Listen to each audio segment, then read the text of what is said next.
G'day, my name is Rob Jackson. I'm the High Performance Manager for AFL Umpires. And in this video, we are going to discuss the off/preseason program for the 2021-22 season. I can't even speak.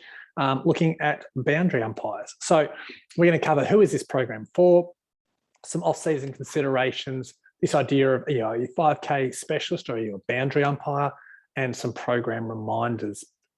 First thing first, who is this program for? Well, as the title probably suggested, this is for any AFL, AFLW, state, or to be honest, even community level boundary umpire. There are separate programs for field umpires or goal umpires available. So this is designed specifically for boundary umpires. The program is to start the week of Monday, November 15th, in accordance with the AFL Umpires Association. And there is inbuilt flexibility. There's no fixed days on this. So there are 3 main prescribed sessions per week. And then you can adjust how you utilize those: Tuesday, Thursday, Saturday, Monday, Thursday, Sunday. You can change week to week. The main thing is you want to avoid those program days being consecutive. So you wouldn't want to roll a Monday, Tuesday, Wednesday, or a Thursday, Friday, Saturday, etc. No doubt, boundary umpires, you love your longer, slower runs and getting some volume in. You may choose to add those in between the program sessions, but just be aware of total running volume. And then just a little asterisk that I've got there is those competing deep into finals, you may start later. So discuss that with your high performance manager. Some off-season considerations, first and foremost, is the most important, which is that the off-season. Right? Make sure you actually take a rest. I recommend the following post-season, which is 2 weeks of complete rest. Excuse me, it's got this annoying cough. 2 weeks of 2 to 3 easy, non-tracked, just this get out in the sun and enjoy it type runs. Again, for boundary umpires, you're probably looking more at that 3 to 4, if I'm completely honest. And then 2 weeks of 3+ long, steady state runs. Now, most boundary umpires that I've had contact with are likely going to be doing that regardless of being a boundary umpire.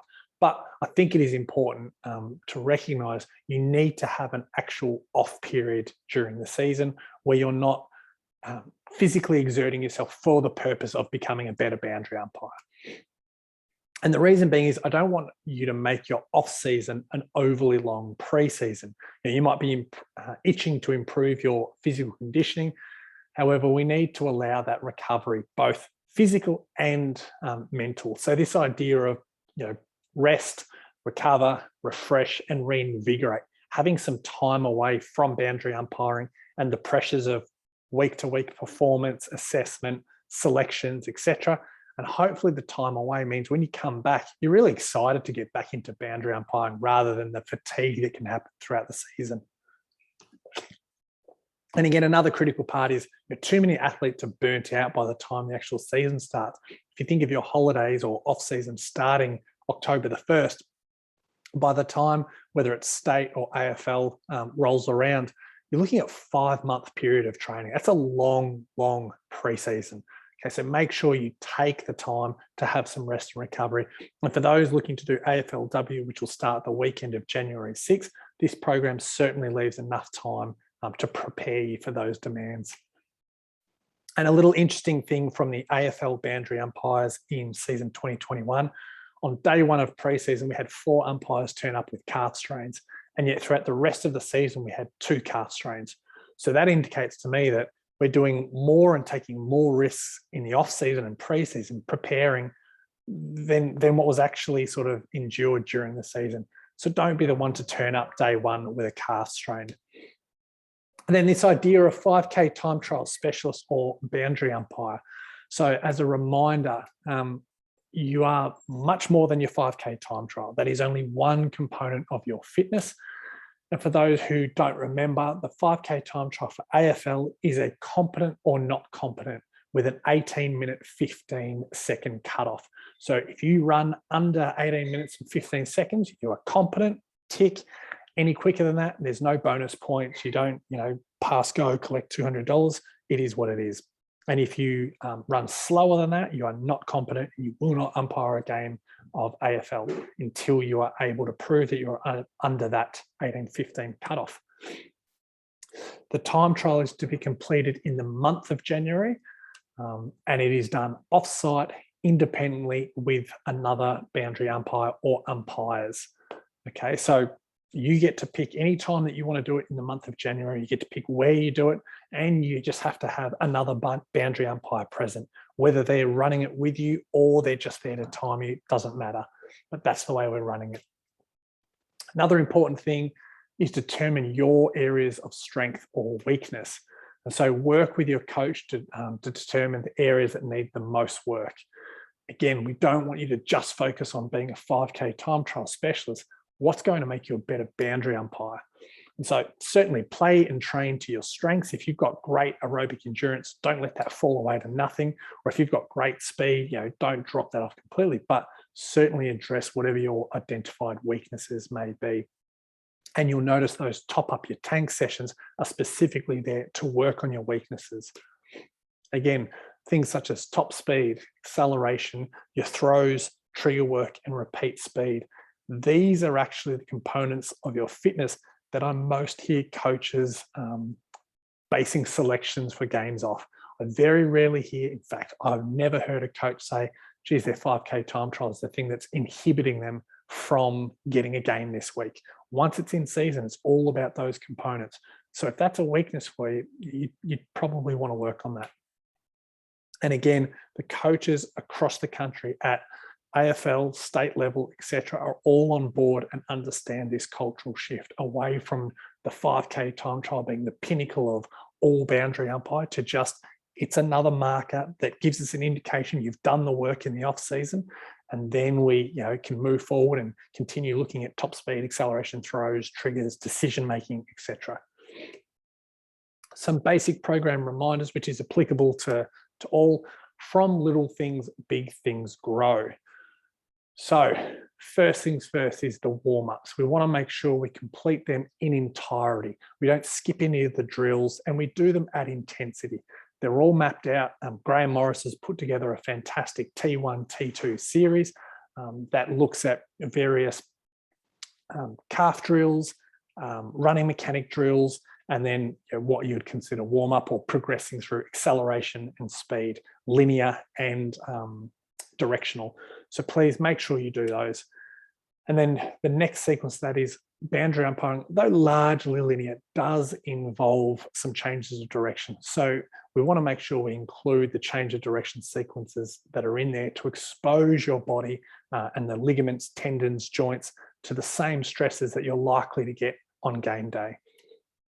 And then finally, once you've done your sessions, the body armor series for tissue resilience. Now, these were programmed in last year, and I reckon adherence during the off season was pretty good. And once it got to in season, really dropped away.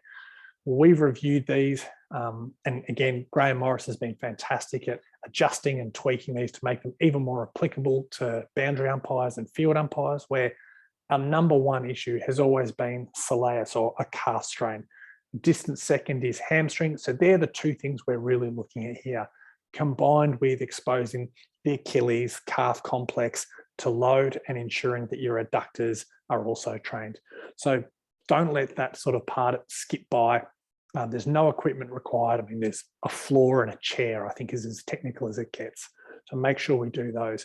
And if you tick off the warm-ups at intensity, you do the change of direction sequences, and you do that body armor series, you're really building robustness for your body to be able to endure the full season length. It's no good being able to perform brilliantly for 3 rounds and then miss 6 with an injury. Another little tip is to get it done early. So for most people, getting the program done early in the day is best.